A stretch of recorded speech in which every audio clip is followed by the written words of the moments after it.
Multiverse with your hosts, Tricky Mick, Alex, I Yield to No One, Sid, and Ender Phoenix.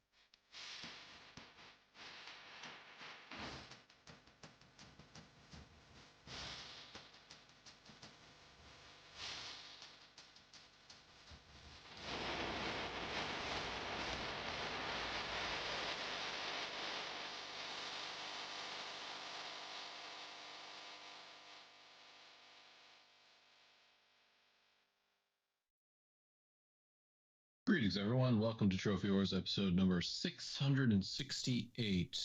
Once again, I'm your host, Matt, and I've got the full gamut here running the ones and twos with me all night long. Tricky, what's up, sir? What's up?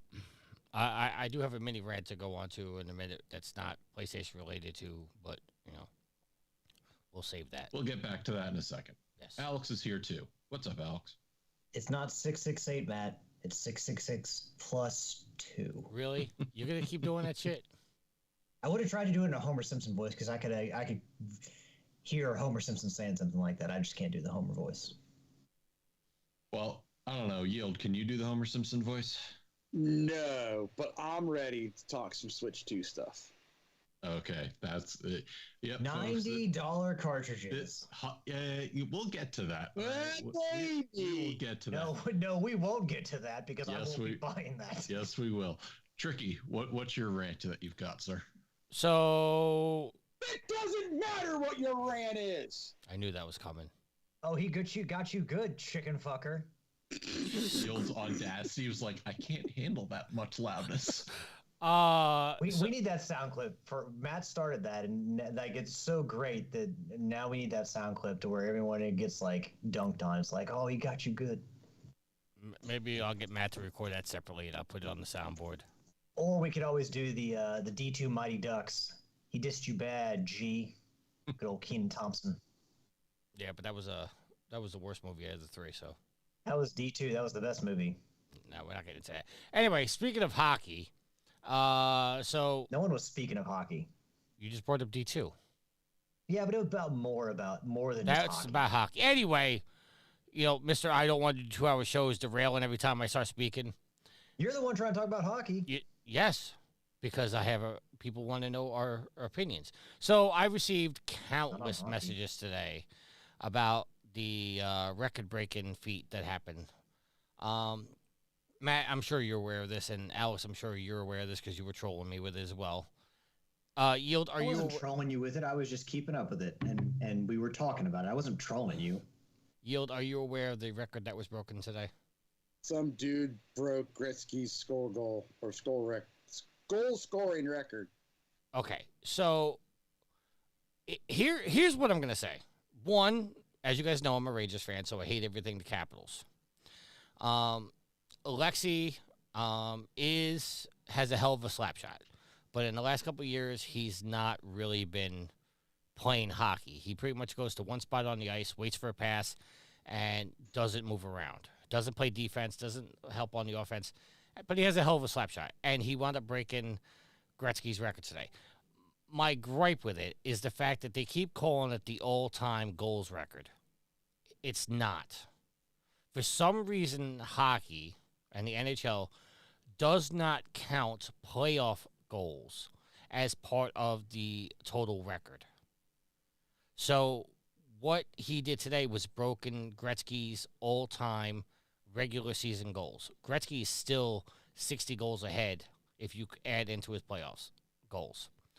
Also, I also thought this is worth noting that I don't know, Matt, you're probably aware of this, but in hockey, you get points in a game. You get a point if you score a goal. You get a point if you assist. Gretzky has more assists than anybody else in history has points. The man is unbelievable. And they're saying, oh, he broke Gretzky's record. He didn't. He still has 60 more goals before he becomes the all-time goal scorer. And they keep phrasing it wrong, and it's irritating the shit out of me. That's my rant. Well, we talked about this last night. One, everyone wants to see history, and since Gretzky still held this record, it clearly, has stood for a long time. And Ovechkin may be the only person to ever get close to it again.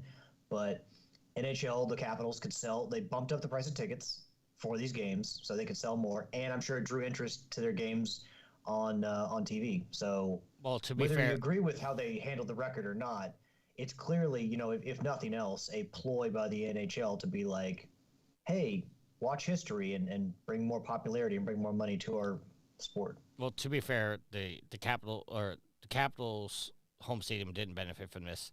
It was done in the Islanders. I think it's called the USB Arena. Matt, am I right? USB? Yeah, me. I know He's it's a not Devils fan. Why are you asking? Why asking him? He's a Devils. He's a Devil. because it used to be the Nassau Coliseum. They moved. I forgot. I remember that from the wrestling days when they would go to the Nassau Coliseum. But also, Trick, you forgot to mention that Ovechkin refused to get the go-ahead goal in the regular season on an empty net. I mean, that's classy. Don't get me wrong. Listen, I'm not trying to take anything away from the guy's slap shot. He has a hell of a slap shot. But I lose respect for a player that literally goes to stands. They showed a video of like one of his recent goals. He literally stood in the same spot for 22 seconds and didn't help out a power play at all. Just stood in one spot and let all his other teammates. You have a 5-on-4, and there's always going to be an open man somewhere, and you just stand in one spot. You don't try to help the offense at all. I mean, well, we also got to say that Ovechkin's 39. He looks like he's in his 50s. I couldn't believe he was 39 when I saw his picture today. But how long was he? Did he come into the league when he was 18? He was really young. I think so. I mean, I think him and Gretzky both have done 20 seasons. I mean, realistically, if he's been playing that long and given how brutal the sport hockey is, he may not be able to do a lot more, which you could bring into the conversation should he retire. But if you have the chance to write your name into history books, like, I'm sure he wants it, and I'm sure his teammates want him to have it. Yeah. I don't know. I also it's also worth noting that he may be old for the sport, but here's a name that's gonna blow your mind. This guy is still playing hockey professionally somewhere, not in the NHL, but Jaromir Jagr is still playing to this day. Yeah, he was playing when I was in like middle school. Yeah, I thought he was dead.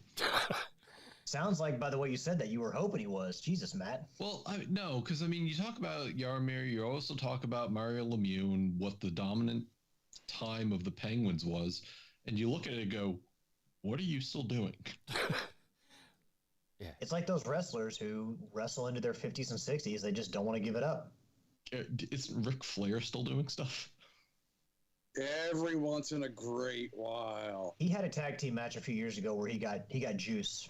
He got some blood drawn on him, but he hasn't wrestled since. I don't think. Wait, I have to correct myself. Jagr finally retired last year at the age of 52. So I mean, Chris Chelios played into his 40s in the NHL, right? Yeah, but that's.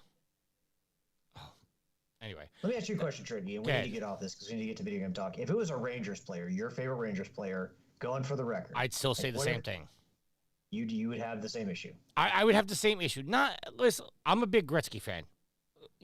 And everybody who loves hockey. I was going to say, like, I've yet to come up with somebody who goes, Wayne Gretzky, nah, fuck that guy. That's like saying I'm a fan of water. Well, no, I've heard some people say that, Gretzky was an asshole and he was a shit player and blah, blah, blah, blah. But, that's just, I chalked it up to, like, that's just bitterness. Didn't Gretzky make an appearance, a cameo in D2? Yes, which was fucked up, too, because it was out of character for him. He came and visited Team USA, but he's Canadian. So, like, he shouldn't have been visiting Team USA. He should have been visiting Team Canada. Anyway, the point I want to make is the reason I respect Gretzky so much is because he came into the league in 1978, signed the league minimum contract.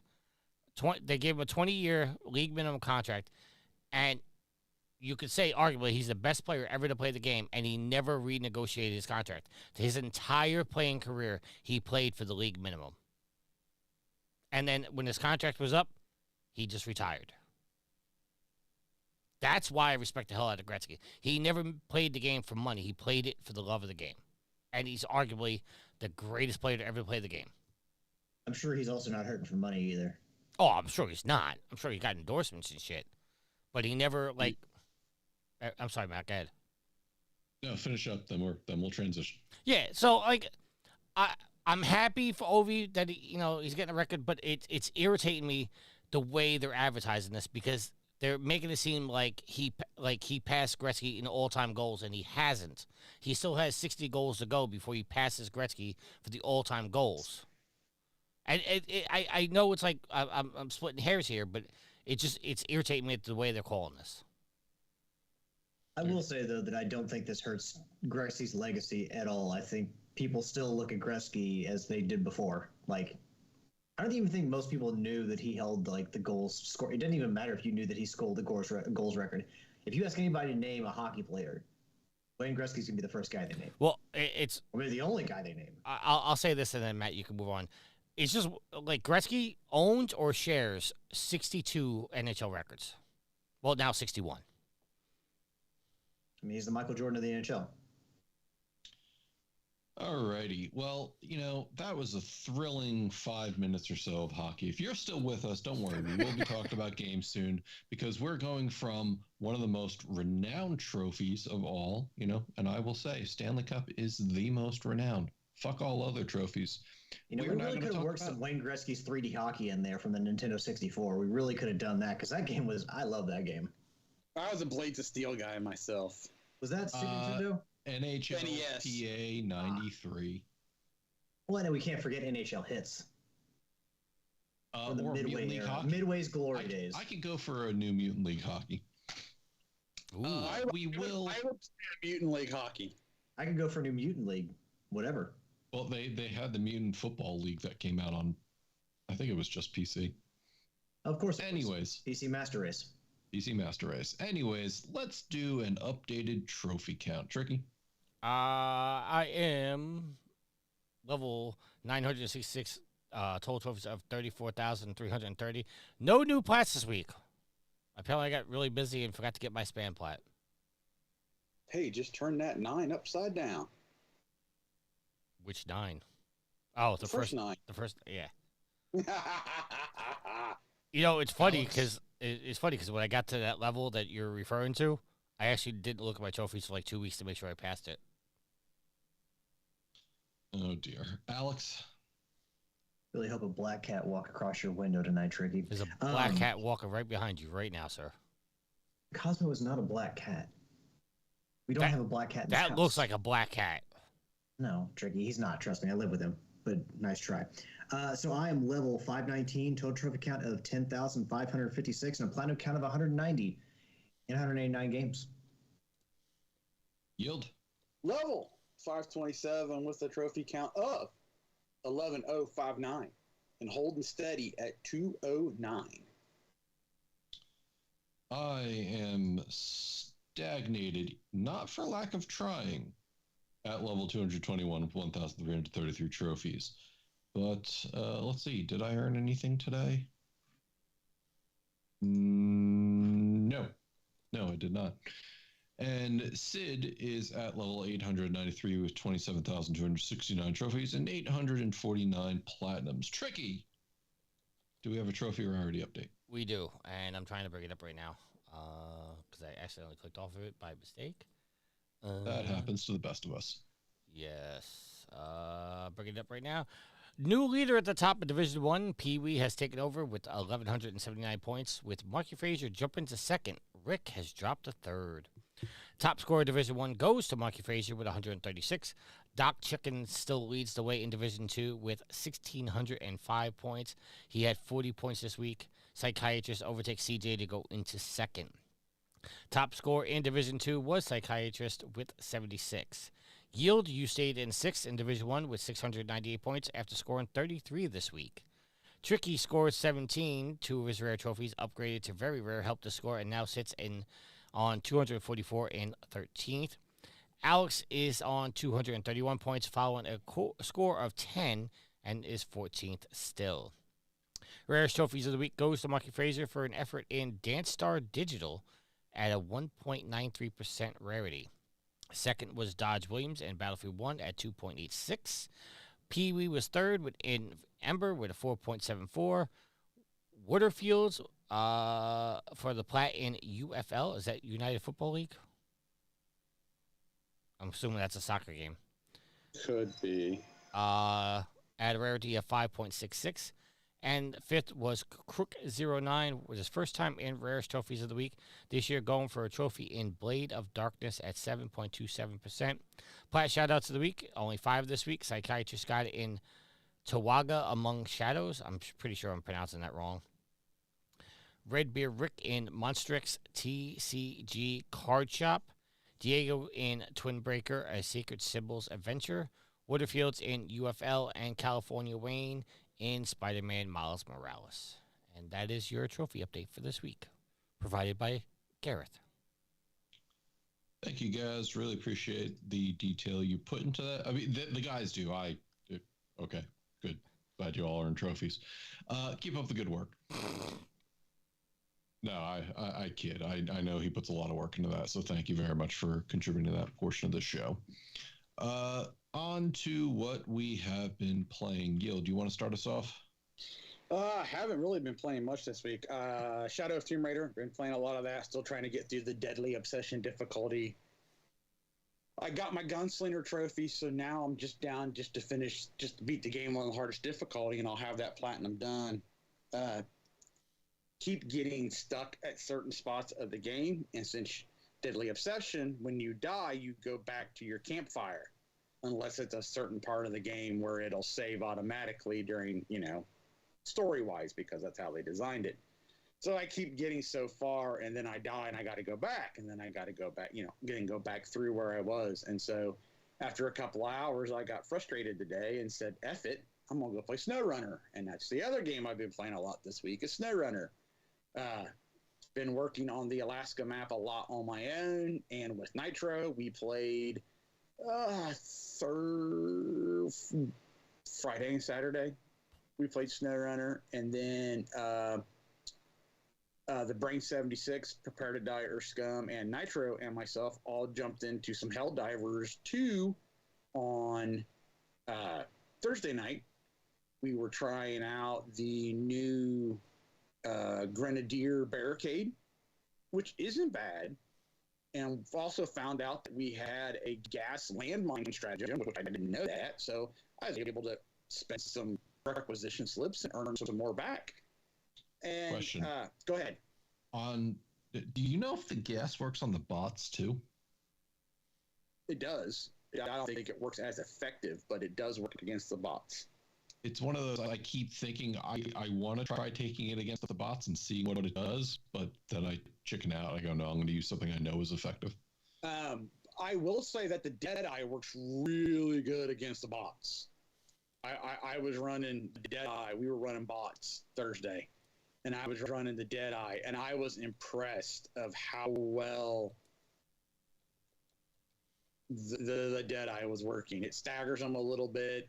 Now, obviously, granted, when they get up close, you need a close range gun. But for the first time in a while, I was actually feeling more confident against the bots. Where before, I was just kind of, I know this setup works against the bots, but I try not to get into a huge firefight because I'll just get overwhelmed. Where I was feeling pretty good with the Deadeye because I could keep them at a distance. So. But yeah, that's it. 3 games this week.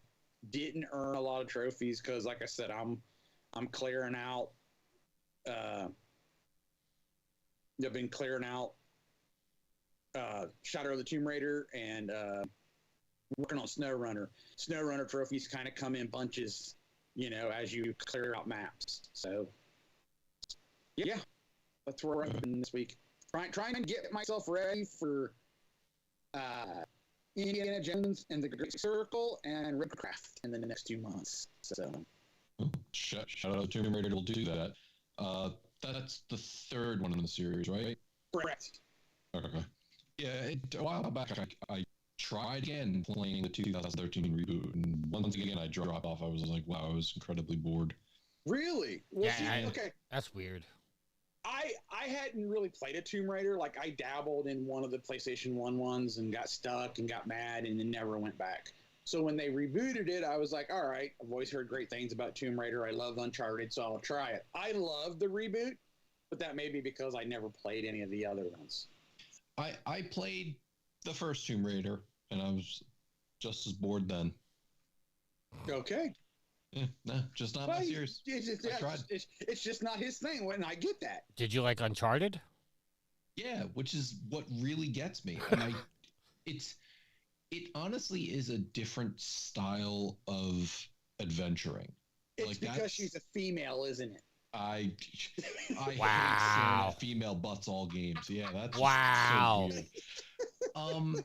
No, it's hard to say. Like the bow hunting is a neat idea, and her adventuring across the isle. Maybe it's the setting. I don't know. It didn't catch me. Didn't do it for you. I'm okay with. I can get that. Alex, what have you been playing, sir? So mainly spent most of my time trying to wrap up Subnautica. I have gotten towards the end of the game. Really, all I'm waiting to do is build my rocket to get off the island. So this is going to be like the last time I talk about Subnautica. I'll for anyone who's kind of considering whether they should play this underwater survival game or not. Basically, there are. I would chop the game up into 3 parts. The first part is basically you get your feet wet, you first get out of the water, you collect basic elements, the most common elements, and you work towards building your sea moth, which is for a big chunk of the game, like 2/3 of the game, going to be your main mode of transportation that allows you to go deeper and find new areas and explore and collect rare resources. Second part of the game is you use your sea moth to build a base, and that's kind of your home. Away from home for a little bit, you collect more resources, you have better storage, all this. You can build a moon pool, which you're working for your third phase of the game, which you're building your Cyclops, which is your 40-foot submarine, and your prawn suit, which is like your little mech that can walk in dangerous areas and collect resources. And getting all those upgraded, the prawn and the Cyclops, getting those upgraded, getting those outfitted, where there'll be a mobile base for you to where you're going to go to the deepest parts of the game, 1,500 feet below the surface of the water, because the sea moth just can't do that. So basically 3 parts of the game. If you don't like a completely survival aspect of the game, there are multiple difficulties. One, freedom, where you don't have to worry about water or thirst. Another one, which is creative, which you don't die and the monsters don't attack you. You just kind of can freely go as wherever you want. And then there's like hardcore and survival and stuff like that. So there's many ways to play the game. But towards the end of the game here, the Cyclops, like I said, it's a 40-foot submarine, and it kind of acts as you go deeper down into the world as your home base, because you obviously can't feasibly swim. It would take forever to get from the end of the game, where the end of the game like facilities are, to your base every time. So you kind of use the Cyclops to transport your mech suit around, and it's kind of a bear to drive. It's like if I were to go get in a big rig today and try to drive that for the first time, or like a garbage truck. I was trying to like cosplay Tricky, and I was driving a garbage truck around. I just wouldn't feel completely comfortable because it's best massive. Cosplay ever. Yeah, it's I'd have to shave my beard and start wearing hats. I got no beard. I would have to shave my beard because you have no beard. Yeah, but I have no beard start now. Wearing hats. So I have to start smoking. That might be the deal breaker. But so it's really unwieldy to drive. Use candy cigarettes. Yeah, well, I would eat through a box of those in like 3 minutes. So, which I get why cigarettes are so addictive. So like when you have to drive the Cyclops, one, it's really kind of slow and like big and lumbering, and you have to go into some tight spaces through caves and whatnot, and like holes just to get down to where you need to get. And it's just really kind of nerve-wracking drive that thing around. Like, I'll take the sea moth anywhere. It's fun as hell. But the Cyclops, I wasn't a huge fan of driving. And I looked online for the best ways, like best entrances in the game to get to the later levels. And people just seemed to everyone had their own favorite entrance. But some people said, just use the mech and walk with the mech down to these places. It seemed like some people were just trying to avoid the Cyclops because, as useful as it can be, just getting it to where you need to go towards the end of the game is, it's a lot. So by far my least favorite part of the game is driving the Cyclops down to the end of the game. But I'm towards the end. I just need to collect some more resources. I should have everything I need, or most of everything I need, to build the Neptune rocket to get off the island or to get off the planet. But by the time we talk next week, I should have the platinum trophy in Subnautica because I'm only missing 2 trophies. Well, 2 plus the platinum, so 3. But yeah, that's pretty much what I've been spending my time with this week. Before we go off, Alex, if anybody doesn't know, Alex is taking a break from Facebook right now, so he didn't see this question. Alex, thought maybe you could help Curtis out here. He posted yesterday. Quick question, if anybody knows. He's been playing the Ratchet and Clank PS2 games, PS3 versions, through the cloud streaming on the PS5, and has not seen any trophies pop. Is that a bug? I mean, it depends on how far he is in the game, and like, because I don't remember when exactly you get trophies in the PS3 version. I mean, I could get back to you and like I could look at my list and see where the trophies come from on those games. But well, I see. I think the problem is, and I haven't been able to confirm this yet, because he's playing the PS3 versions on the cloud streaming. But if I remember correctly, it's harder to access the cross media bar for the PS3 on the PS5. You have to like do some tricks to it. Is it possible they're popping and just not popping up, and he just doesn't know how to go in and sync them? I've never seen that before. Like if a trophy didn't appear on my screen as unlocking, it didn't just silently unlock in the background. Okay, Curtis, I'll look into it, and Alex will look into it a little bit too. Yeah, while we're on the show here, let me look through my trophies and just kind of see. But if he's like far into the game, I would find it very odd that he would not have any trophies yet. Because while I can't remember if you get like milestone trophies for going from planet to planet, but you certainly would get trophies, I would think, for buying a weapon or something like that. Yeah. All right. Sorry for the distraction. What, Matt? We're on you now. Matt, you muted. Thank you for the warning. That all you've been playing, Alex? Yeah, I mean, minimal amounts of Helldivers, but really, I've been putting the pedal in the metal of Subnautica. You know, doesn't this ever have anyone else? Like, you can play a game a little bit here and there, like the first, few weeks you play it, but once you get towards the end, once you can see the light at the end of the tunnel, do you just put the foot down and just go full gas on it? Am I the only one that does that? Oh, fuck you, Yield. I thought I was catching that fuck you. Well, what's happening here? Well, I posted the same picture I did in the Skype chat on Facebook, and it's a reference, and Yield's comment is just very Yield-ish. It's the truth, though. It's not the truth. It was an awesome movie. No, it wasn't. It was meh. Talking about the Minecraft movie? I don't even want to be on the show anymore. No. I'm talking about Forrest Gump. Okay. I don't even want to be on the show anymore, Matt. Well, it's too bad because you're going to have to talk about what you've been playing now. I've been playing video games. Yeah, it's thrilling. Can you go into more detail? How's that jumping brownie? Yeah, the fans want to know what you've been playing. I didn't play any spam this week. I did try You Suck at Parking. I don't think I'm going to keep playing that. It's very annoying.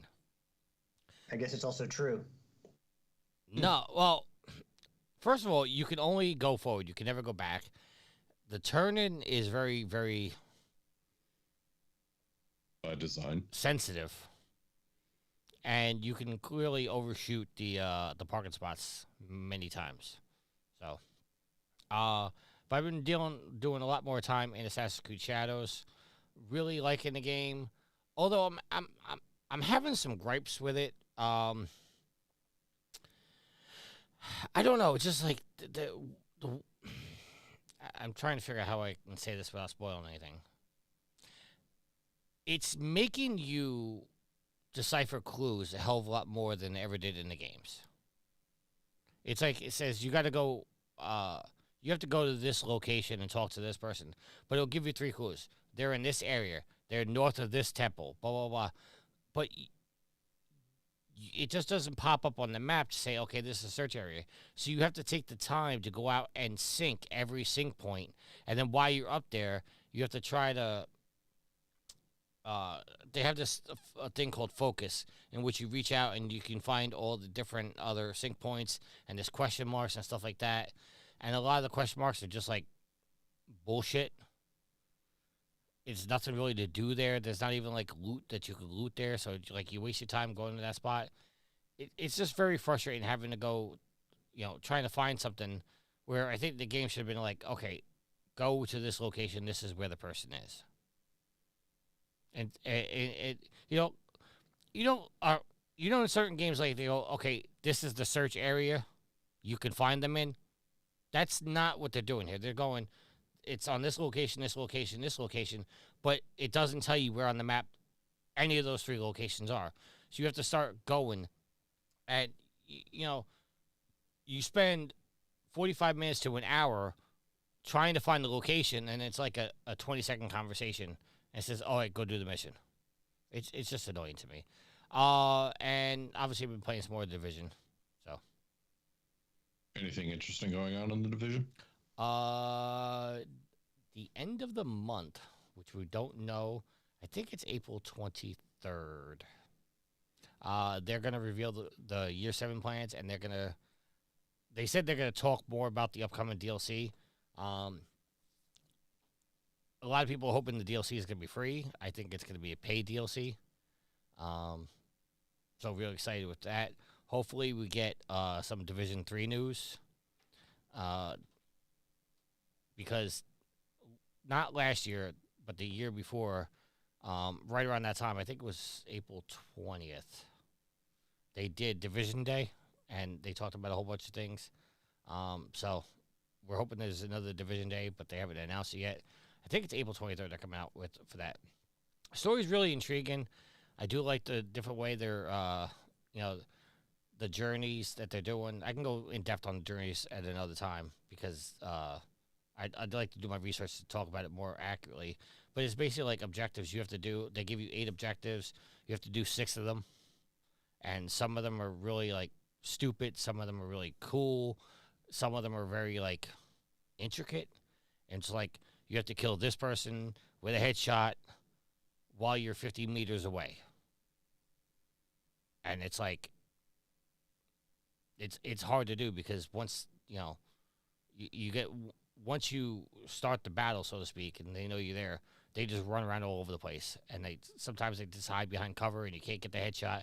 Then all of a sudden they run out of cover and they're running right at you. And you shot them at 49 meters instead of 50 meters. I'll go into it more. But I do recommend playing Assassin's Creed Shadows. I have a few gripes with it. Mostly, as I think I said last week, they got rid of the auto-navigate button because that was normally when I used to get my smoke breaks in. Now I can't do that no more. That's a first world problem. Yeah, that's a problem that tells you should probably just, quit. Yeah, that's not a first world problem. That's a smoker's problem.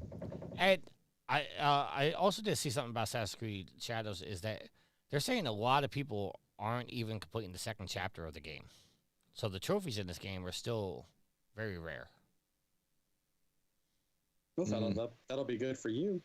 I mean, also, it is an Assassin's Creed game, so they typically have open worlds where people will go around and do other things than complete the story. Because I can tell you in Assassin's Creed Rogue, I wasn't completing the chapters, or the memories really quickly. I was doing the side stuff before anything else. So there is a chance that a lot of people are doing that.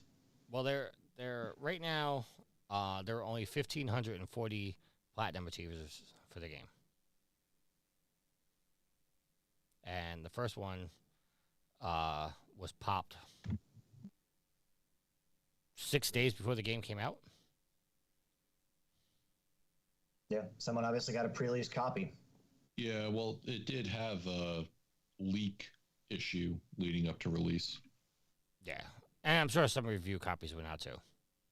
Yeah. Well, yeah, because obviously review copies always go out. If you guys know the name Harry94, he often does trophy guides. He got the platinum. Excellent for Harry. That's Good, Tricky? That's it. That's it for me. Before we move on, I did look through I just looked through the first PS3 Ratchet game just to kind of see where maybe if Curtis is running into issues. And a lot of the trophies are like do a specific thing at this specific spot or on this specific planet. So, I mean, he would have, depending on where he is in the game, would have stumbled across a couple trophies just by like buying, say, the sub cannon or something like that. But a lot of the trophies are you could miss if you know, weren't trying to scavenge, every corner, or you weren't looking up trophies online, or I don't even know if there's descriptors that go with the trophies to where you could, oh, I need to do this here. So I could see, depending on where he is, he would not have any trophies yet. But if he's deep in the game, he would have stumbled across some by now. So yeah, get back to us, Curtis. How far in the game are you? That's, I guess, the key element to this. Okay. So one thing I did forget to talk about last week was I have been continuing my journey in Tales of Iron. I've started doing like a lot of the side quests that are popping up. So whether it's go here, kill some bugs, go here, kill some frogs. So I'm doing that. I'm starting to try to figure out like what kind of build I want to do, what armor set, what weapon I want to use. Did you find yourself changing frequently throughout your playthrough, Alex? Or did you kind of like settle on something?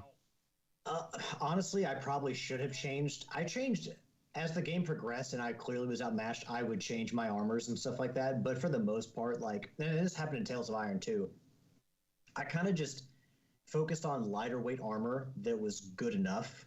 I didn't change it all the time. I kind of stuck with a lot of things.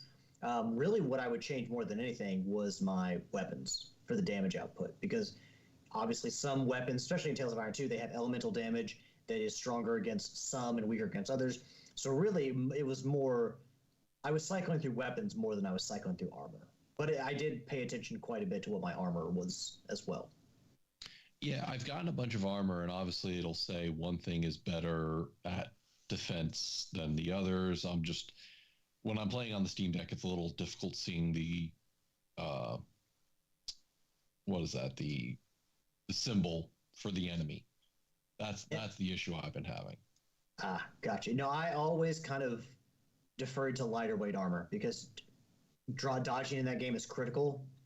And so I always tried to, that's one of the things is I didn't go for heavier armor because it would slow you down too much. So, and a tip for you, Matt, there is a boss, an optional boss in the crypts.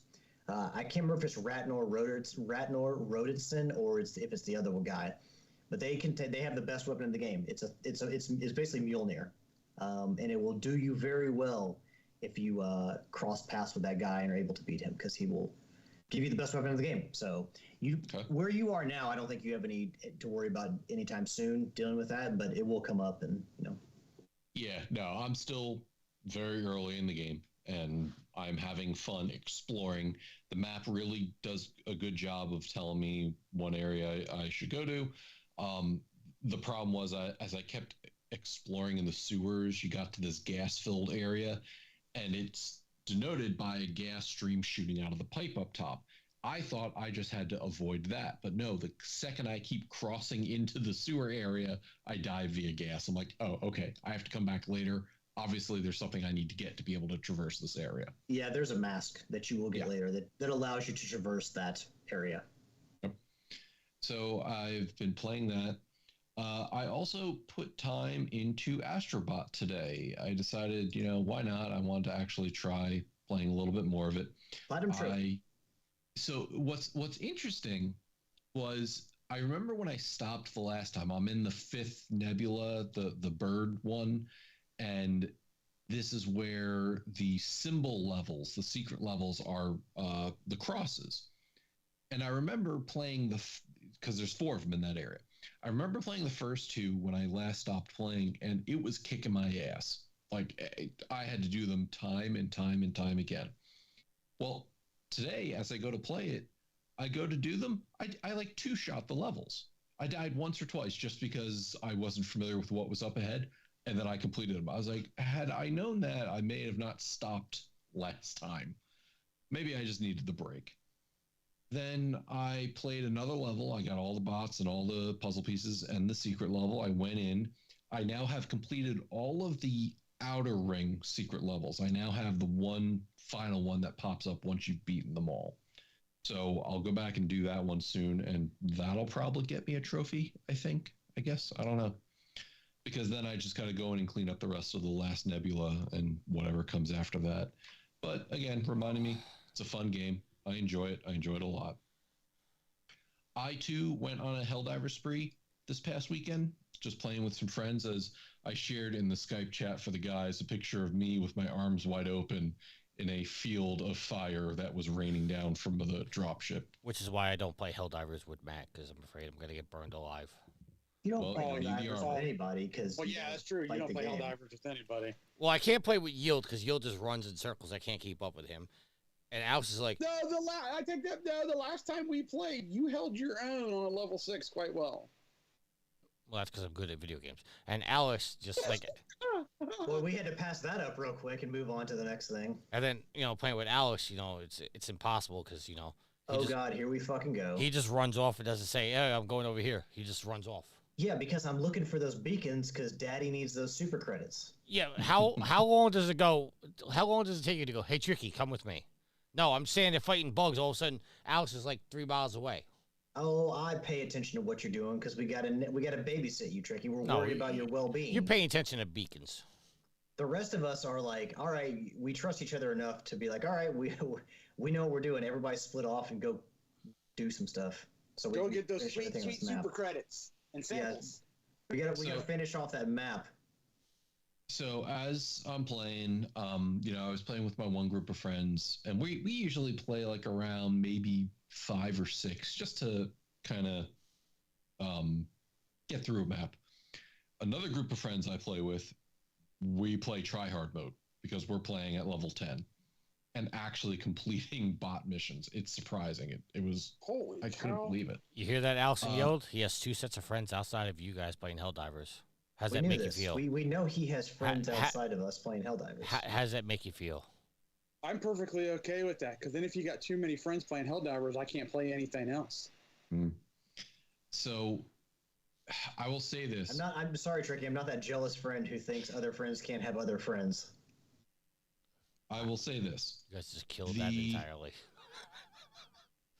The level 10 amount of rare samples you get, because that's actually like super samples are not my issue. It's the rare samples I need to upgrade my ship. Yeah, those are terrible. Those are the There. worst. Those are the They're worst. everywhere. Like you can't walk 5 seconds without tripping over another rare sample. It's amazing. Well, how many are into like, or is it like, because it gives Like you the displays? 40 to 50. Ooh. Yeah. Ooh. Like I said, just remember you have to extract them, and on a level 10. But how many times do you get out with all of them? So we actually extracted every time by the skin of our teeth, but we extracted. There was one scenario we extracted with 1 reserve left. It was bad. And it was literally, I picked up the samples and ran onto the ship the second it dropped. I can't say as I blame you. So do you guys run do you run the strategy of one guy calls it in and everybody else kind of just stays close enough to be able to run and get to it, but not too close where all heck breaks loose on the landing pad? No, we did that. One map I ran forward, I called it in, and they were all trailing behind me, but we didn't like purposefully split up to try to do things. For most of the maps we just ran in a 2-person crew, so it was 2 going this way, 2 going that way.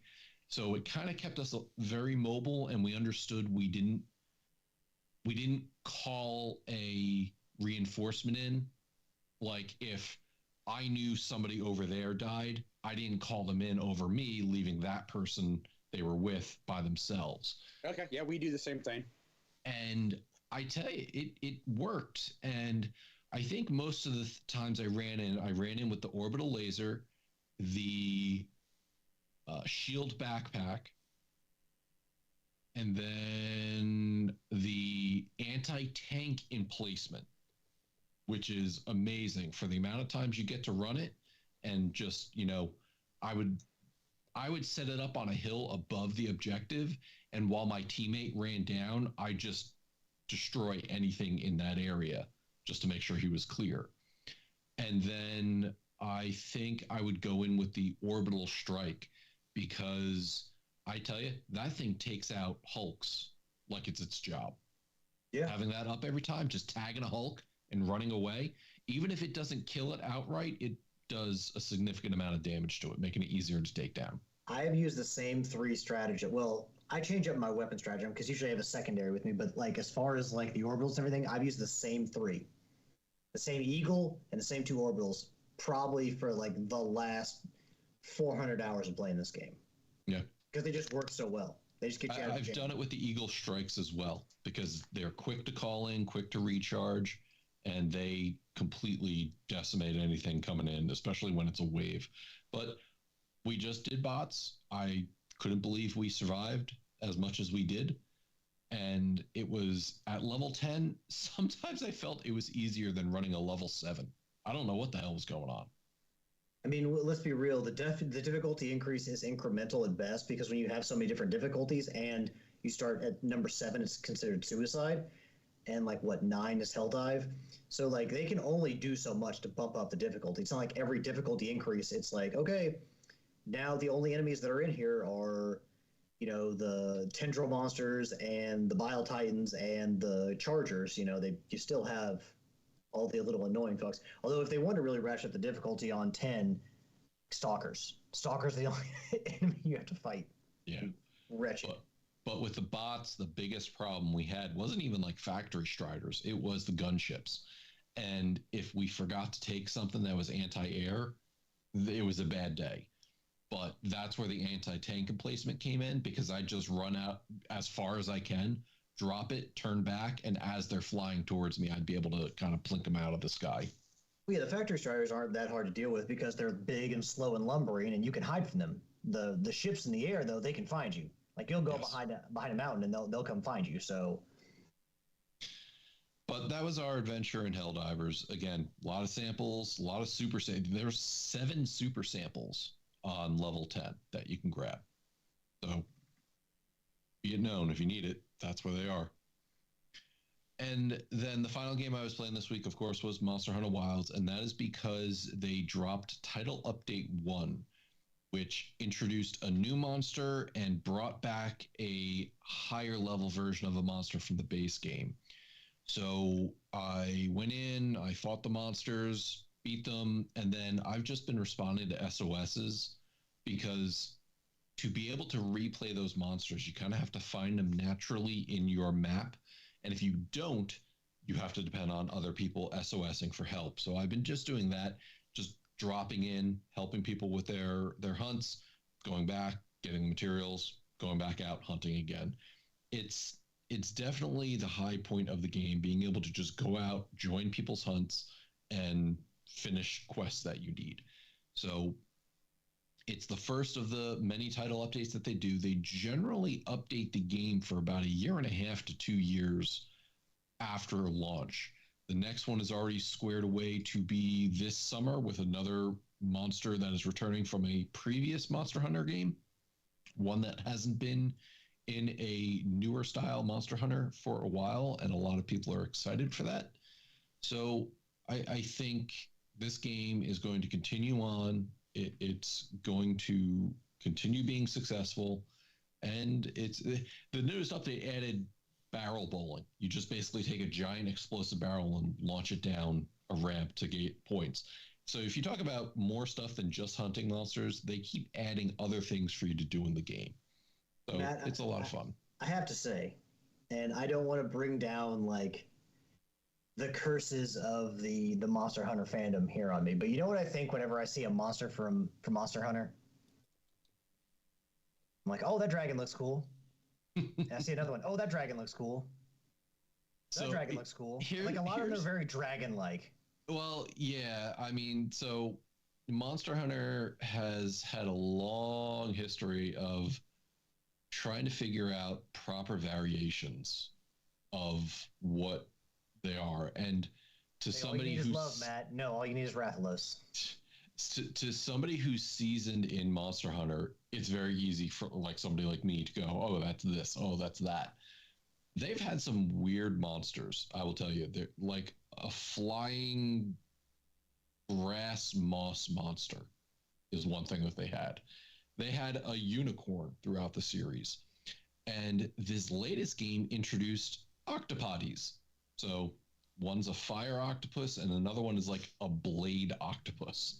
It's crazy. It's amazing what they did to bring them in. So they're doing more to diversify the types of monsters in the game.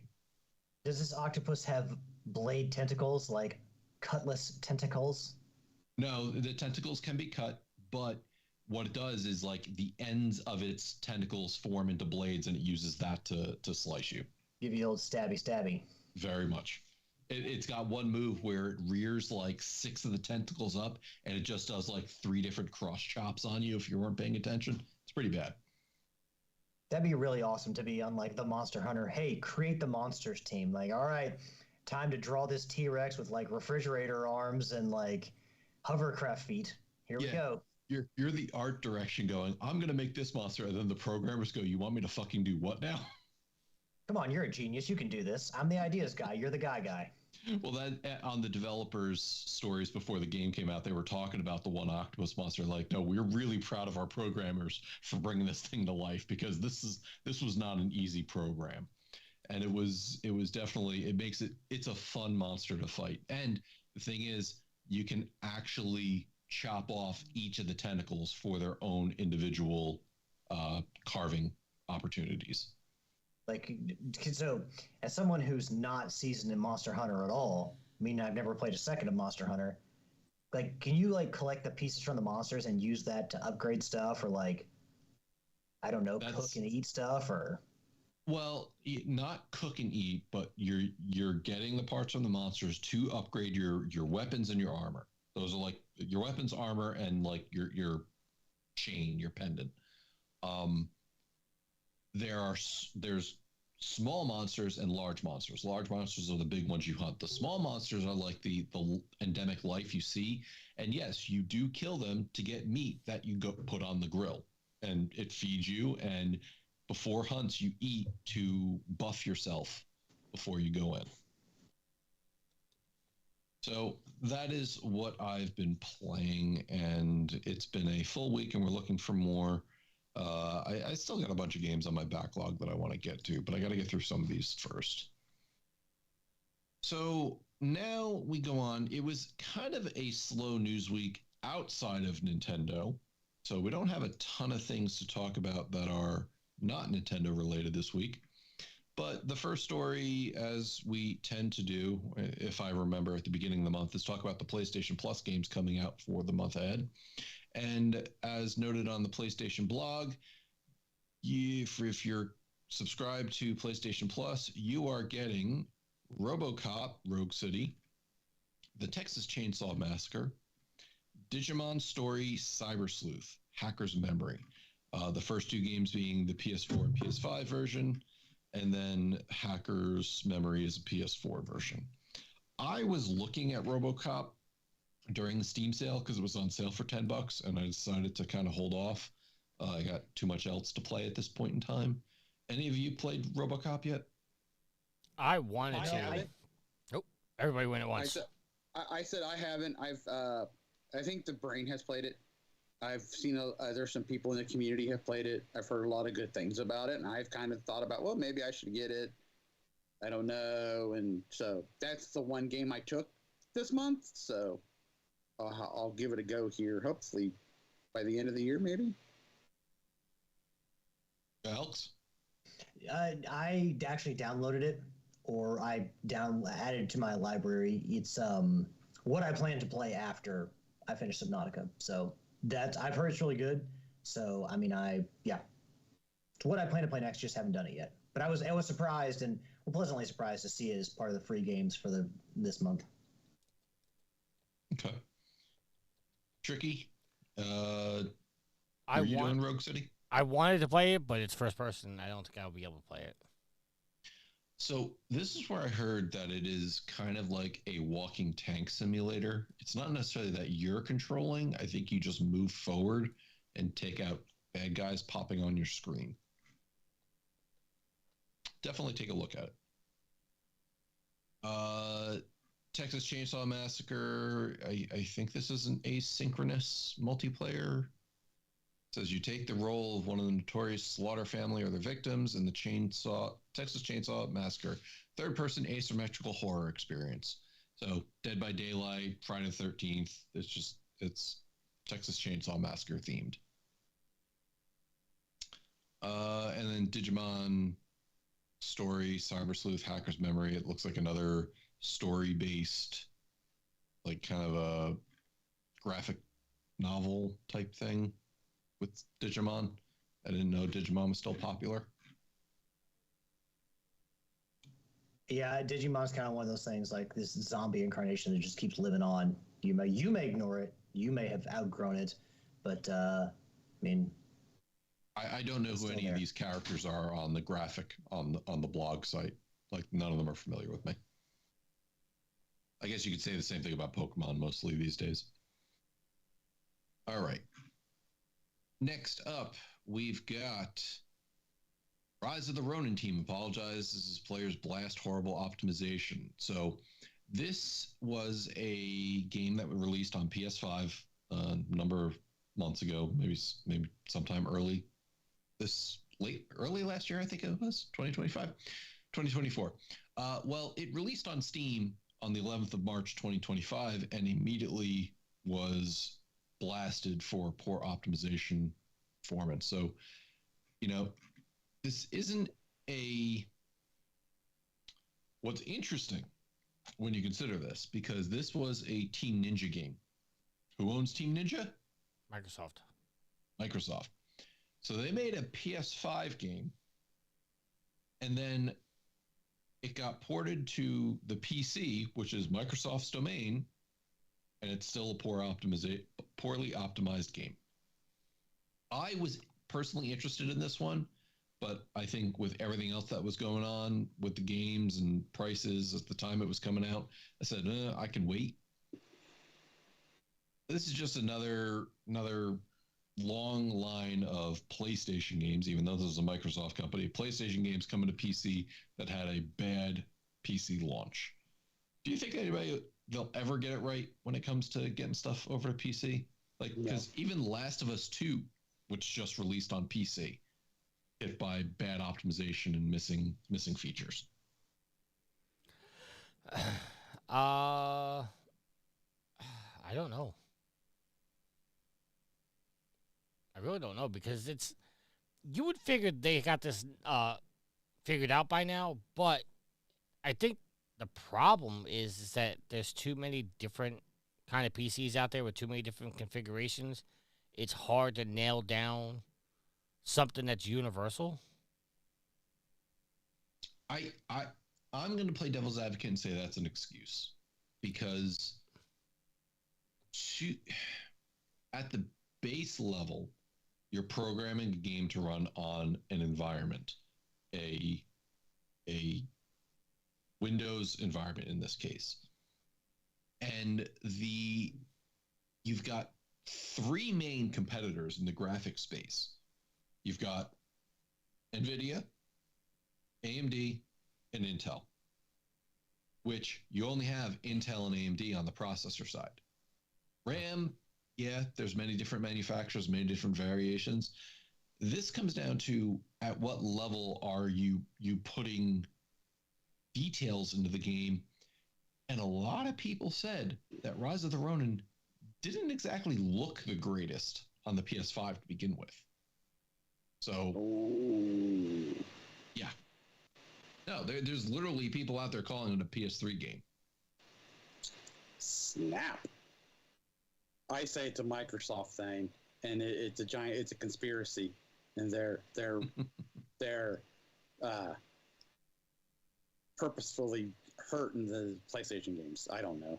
I don't think Sony, as much as they're trying to make it sound like this, I mean, I'm not trying to say it's not important for them, but they keep saying it's important to get these games over there, and they still haven't figured out how to do it. So I don't know what their problem is, and since they can't figure it out, I'm going to say no.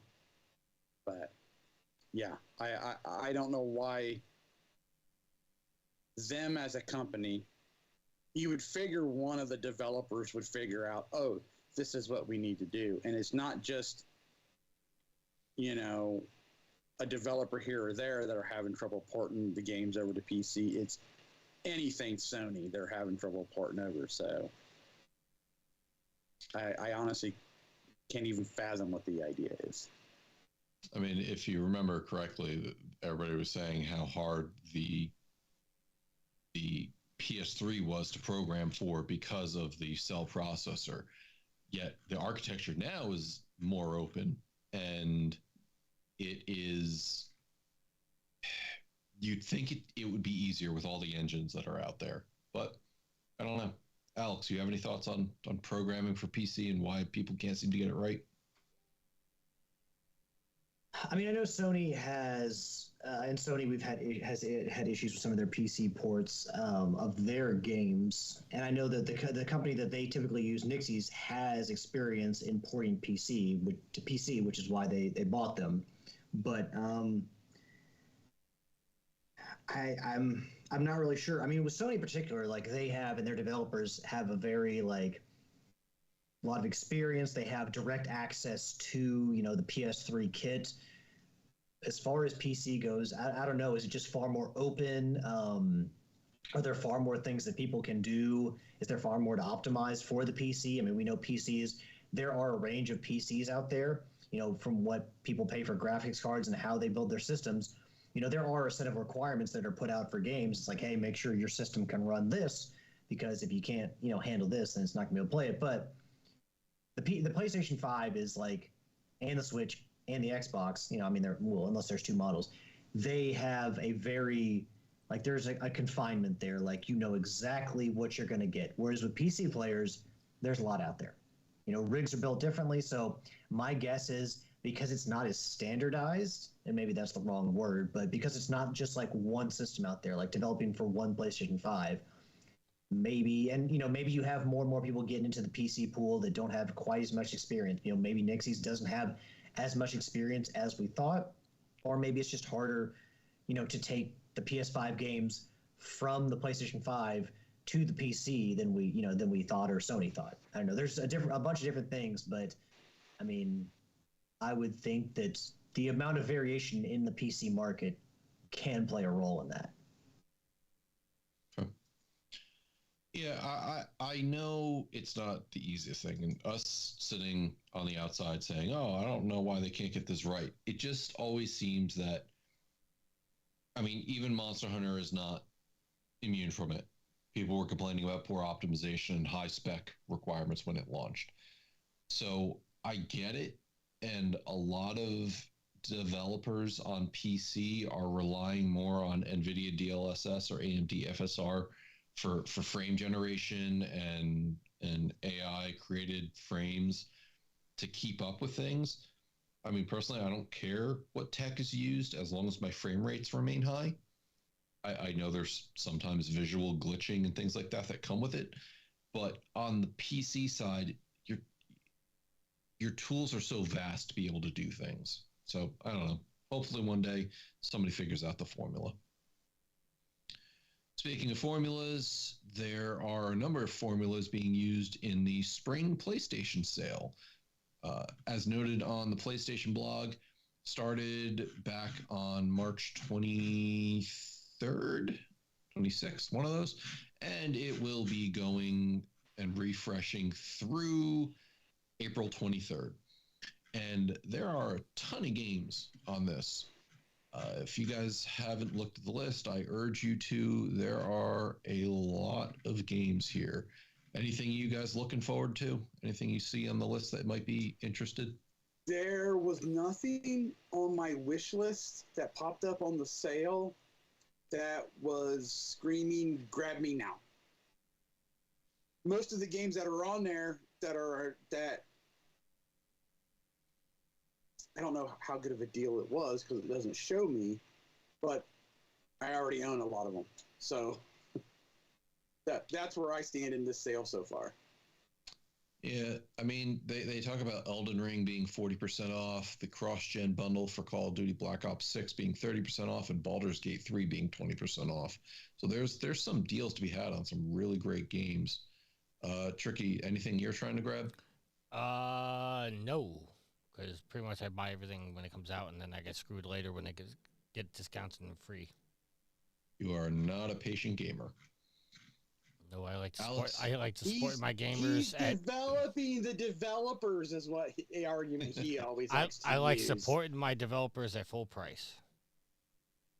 Good man, subsidizing their costs.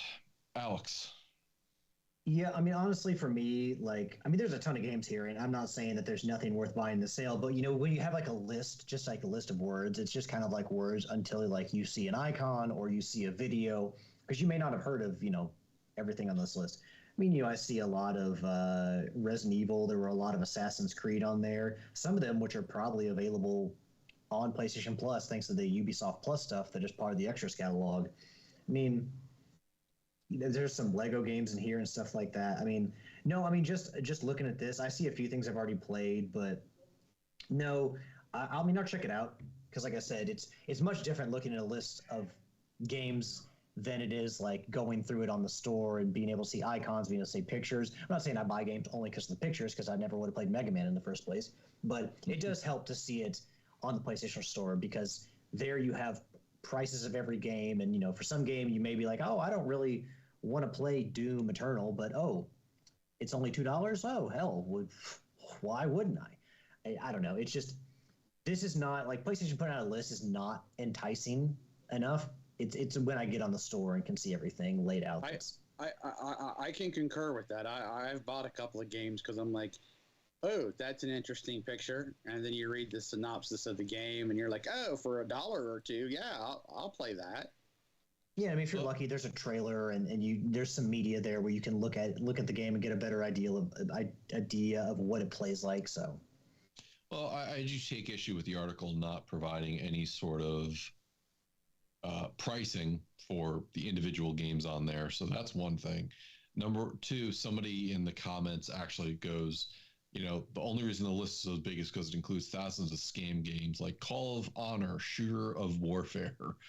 And then he says also 20% off a game that's almost 2 years old, being Baldur's Gate, is nothing to boast about.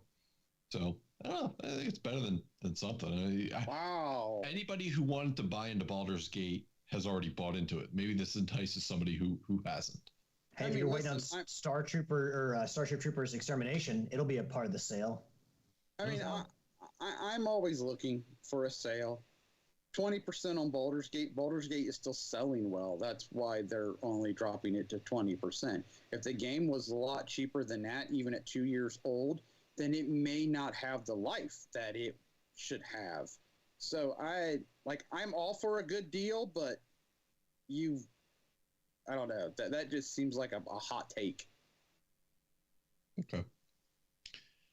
All right. Well, this is the part of the show where we move on to listener questions. Time to check my social media, yeah.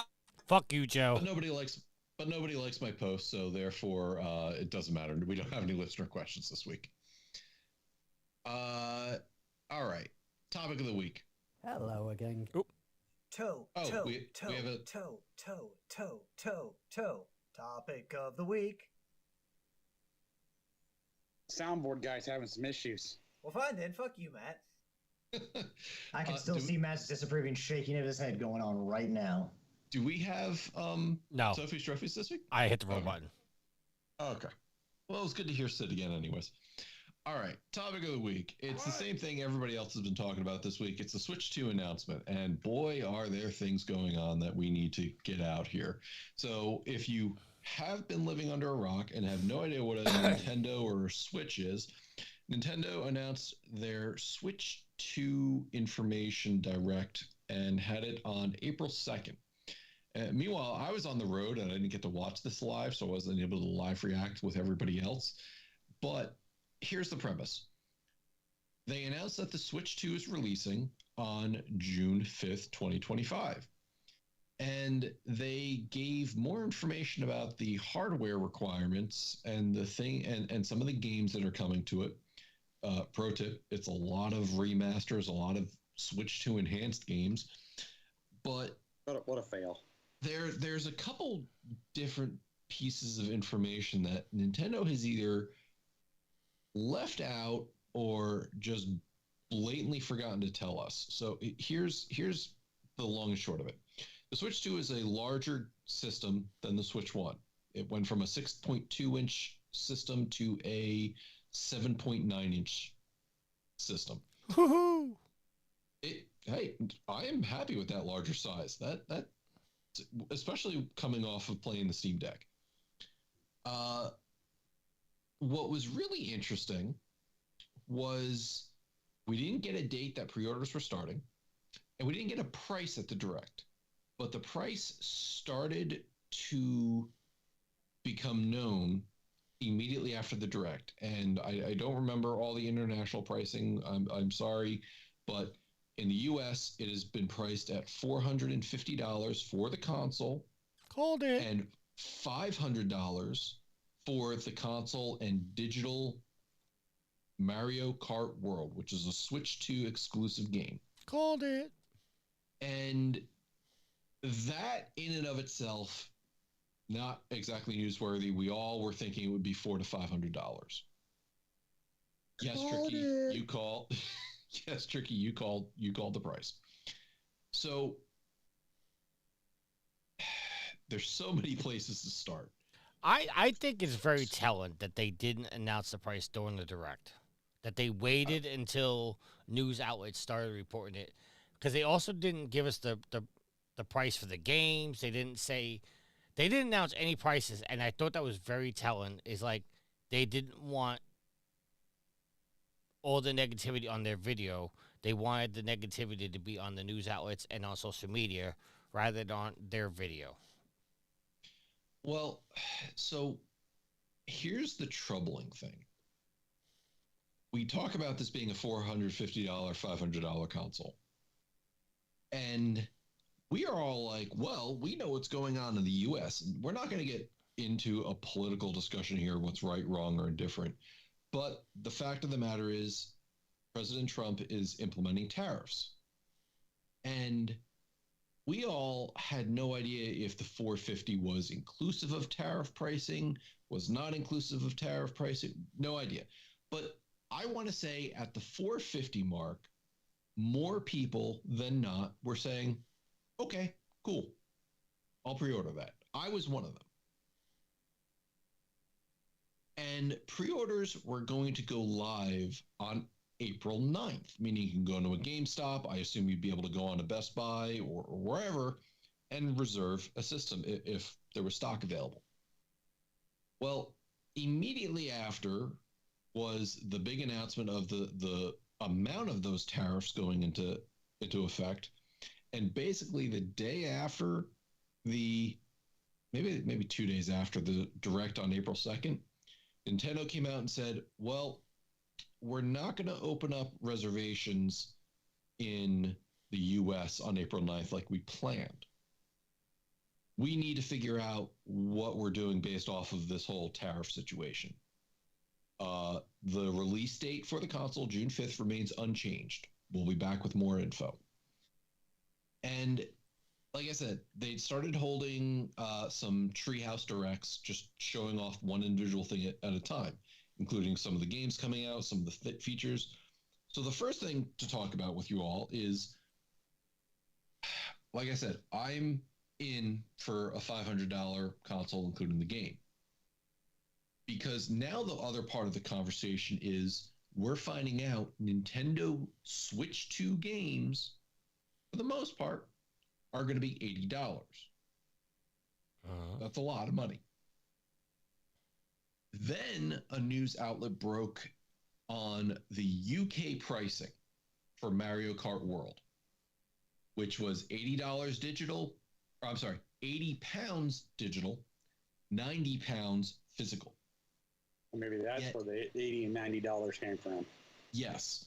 The thing is, if you go on Nintendo's website right now to the Mario Kart World page, it only says $80 MSRP for Mario Kart World. It does not differentiate between digital and physical. Physical. So somebody hit the panic button. Yeah, and every Reddit thread I've seen that quotes digital games are going to be 80, physical is going to be 90. Everybody keeps saying back, there is no proof that is accurate, at least for the US. And there is no indication that every Switch 2 game is going to be priced like that. Because if you remember, Tears of the Kingdom came out. It was Nintendo's first $70 game. But they said it's a case-by-case basis. They're not doing it for all games. And it wasn't like that for all games. And I thought I heard something that's just going to be their exclusives. Possible. Well, Yeah, but for the most part, what does anybody else buy but their exclusives? And I mean, there are some games, but people buy a Switch for their exclusives. me, yeah. So I'm curious. What we haven't said it yet. What are the specs on the Switch 2 over the Switch? Because All right. for me, somebody who may be wanting a Switch 2 because I never got a Switch, $80 is kind of a hard. I should say it's kind of a hard pill to swallow. But for me to justify, I'm okay with $80. Then the Switch needs to be on par, or Switch 2, in my mind, needs to be on par with my 5. okay, so I'm looking on Nintendo's page right now for the specs. The size is 4.5 inches tall and 10 inches wide and 50.55 inches thick, with the Joy-Cons 2 controls attached. So it is a bigger screen. It weighs approximately 1 pound if the Joy-Cons are connected. The screen, it's a touchscreen, 7.9 inch wide color gamut LCD screen, which a lot of people are upset because it's not OLED. Me included. It's 920 by 1080 pixels and HDR10 support and VRR up to 120 hertz. The processor is made by NVIDIA. Storage is 256 gigabytes. A portion of the storage is reserved by the system, which is common. Wi-Fi 6, Bluetooth. In TV mode, the Nintendo Switch 2 can be connected to the internet through a wired connector. Video output, if it's in TV mode, it could do 4K in the dock. In the dock, it could do up to 4K at 60 frames per second. Supports 120 frames when it is 920 by 1080 or 2560 by 1040 resolutions, and it will support HDR10. Maximum of 1920 by 1080 resolution in desktop table mode and handheld mode, following the screen resolution. I'm just looking for anything else that you might be interested in. It does have a microphone built into it. And it has 2 USB-C ports this time. The audio jack is a 3.5 millimeter connector. Both Nintendo Switch 2 and Nintendo Switch games can be inserted. There is a micro SD slot that you could put into one up to 2 terabytes. Special note about that. It must be a micro SD express card. You cannot throw in any old micro SD card. It must be an express variant. Yeah, I was just about to say that because it actually says on here with an asterisk, micro SD memory cards are not compatible with the micro SD Express and can only be used to copy screenshots and videos from the Nintendo Switch. It does have the sensors. It has the everything, including the mouse sensor, which we thought it was. Battery life, 2 to 6.5 hours. And charging times, it takes about 3 hours to charge it while it's in sleep mode. So, a couple of things to unpack here. First and foremost, they announced, I think, 3 exclusive games. Mario Kart World, Donkey Kong Bonanza. Which it took forever for them to do that. Yeah. Play on words. And then a new FromSoft game, The Dustbloods.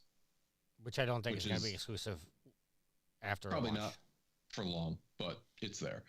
There's a number of them that don't have exclusive launch dates. So if we're going to talk about games, then there's also enhanced versions of some of their more popular games, like Breath of the Wild, Tears of the Kingdom. All right.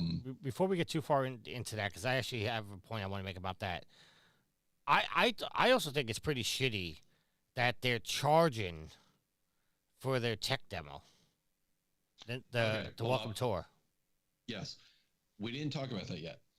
They also announced a demo intro to the Switch 2 and found out that it is going, your avatar gets put on a giant Switch and you get to walk around on it and find out features.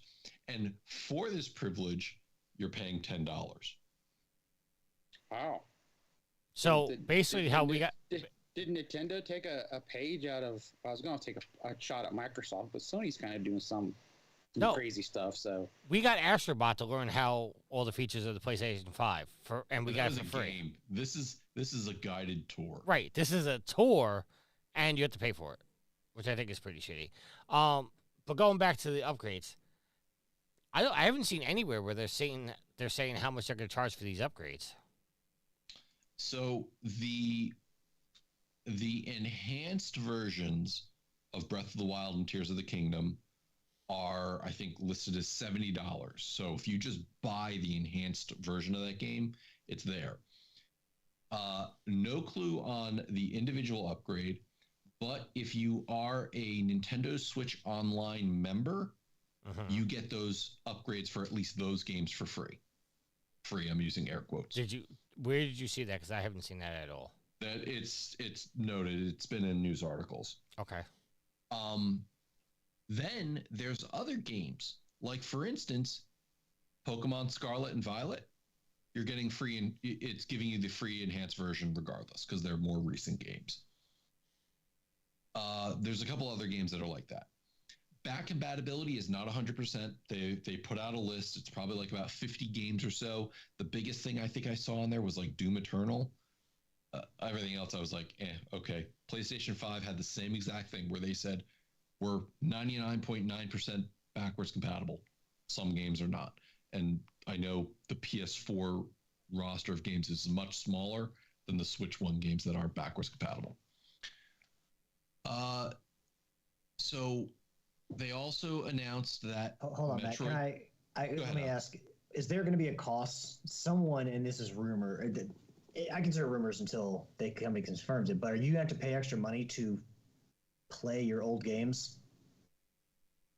Because that was something that was floating around in conversations with coworkers. Like backwards compatibility was going to cost you. No, the backwards compatibility is not going to cost you. If you want to upgrade those games, it's going to cost you. But a la like Sony has on some of their games, right? And if you don't want to upgrade, let's say I throw Breath of the Wild into the Switch 2, there's going to be some performance gains, but it's not going to include additional resolutions or things like that weren't included in the base game. It'll just run better, but it's not going to have all the enhancements that are available in Switch 2. Like, for instance, with Tears of the Kingdom, they're now doing in-app connection where you can have your phone up with the map and you can guide yourself to a different location by voice. And for you all, just as a heads up, there's in-app achievements for some games. I know they're not trophies. Anyways, I just say that to say that Nintendo seems to be wanting to get in on the achievement trophy train. I found this whole entire thing very weird. The fact that they didn't mention the price, the fact that we're here we are, 3, 4, 5 days after their announcement, and Nintendo hasn't come out and confirmed any of this information. I find it really weird. And now, like, when you say not confirming any information, what information are you talking about? Well, I'm on Nintendo.com right now, and I don't see anything about price points. I don't see how much games are going to cost. What do you mean? What do you mean price points? It doesn't say how much the Switch 2 is going to be. It doesn't tell me. Well, they took out how much the Switch 2 is going to be because they don't know what they're going to do. I don't think they were expecting the tariffs to hit, so they had to remove a lot of stuff because it's not just the system, it's the games as well. And maybe that's where the anticipation of $90 is coming, is they're figuring that Well, okay, they're so going to tax it. why not give us the price point for the upgrades then? Because Because they don't know. The tariffs could affect digital goods too. I don't think it's going to. It does affect digital goods if it's manufactured. It's an imported. Yeah. Right, but it's not being transported across country lines. It doesn't matter. It's a digital goods. It's the same reason why PSN taxes you sales tax on stuff that you buy digitally in your local state. But they can only do that if they have a physical store in your state. No, that's not true. That's 100% true. No, what? How? So you're saying Sony's got a physical store in every 50 state? No, there's some states that they don't pay taxes on. Yeah, like everything I buy on Steam is taxed. I will look up the story and I will link it to you guys. But Okay, I remember sense. seeing clearly, because there was a time New York was not getting charged taxes, and then they put a Sony store in Times Square, and all of a sudden they were allowed to start charging taxes. That sounds weird. Yeah, I mean that doesn't sound. I know there's not a Sony store in Ohio. You know, like a PlayStation store, and we started getting sales taxed years ago, when we used to never get sales tax on the digital sales. Well, to be clear, it doesn't have to be a PlayStation store, and apparently there's a Sony store in North Canton. So here's another thing to take into consideration when you're talking about pricing. It was also made known that a Japan region locked Switch 2 would be available by lottery for the amount of what translates to be $337. So you absolutely know that worldwide this thing could technically cost less, but that politics and everything else. I had heard that it was cheaper overseas than it was here, or at least like in Japan. Yeah, but it's a Japanese region locked Switch 2, and you can only get it if you're picked in the lottery. You have to go to like Nintendo's website and sign up. Another thing we didn't mention was coming to Nintendo Switch Online and Expansion Pass is GameCube games. So just like they do with the N64, the NES, Game Boy, all those old systems, on the Switch 2, exclusive to the Switch 2, you're going to be able to play a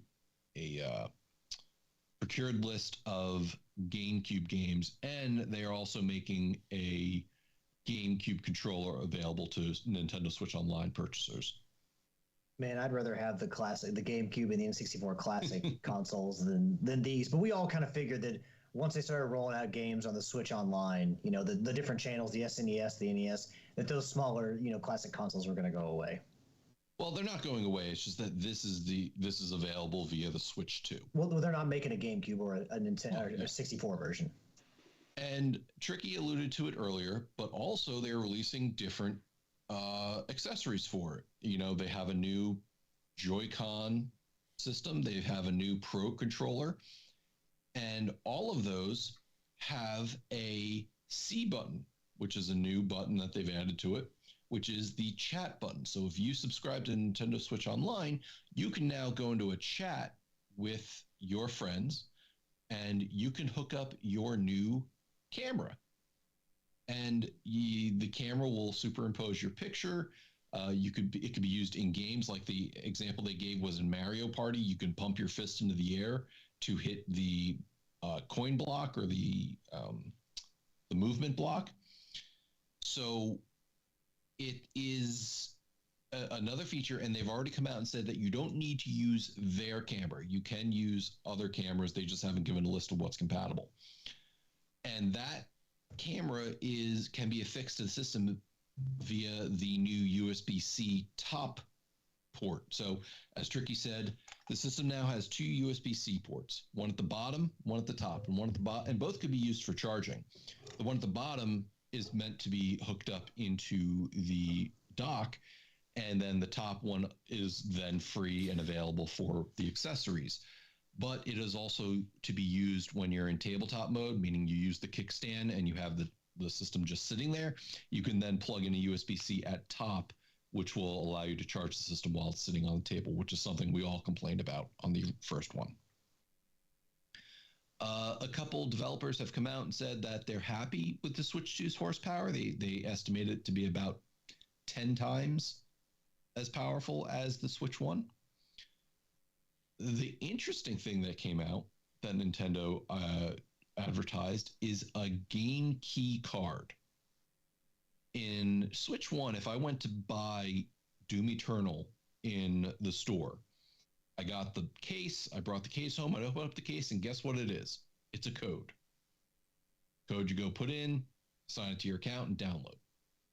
The game key card, and there's still some mystery about this, is it's a physical cartridge that you put into your Switch, and it contains the key, and that allows you to download the game. And Nintendo on their site said you only need to be connected to the internet to initially download the game. After that, you could be offline and play it, but you have to have that physical key card inserted into your system.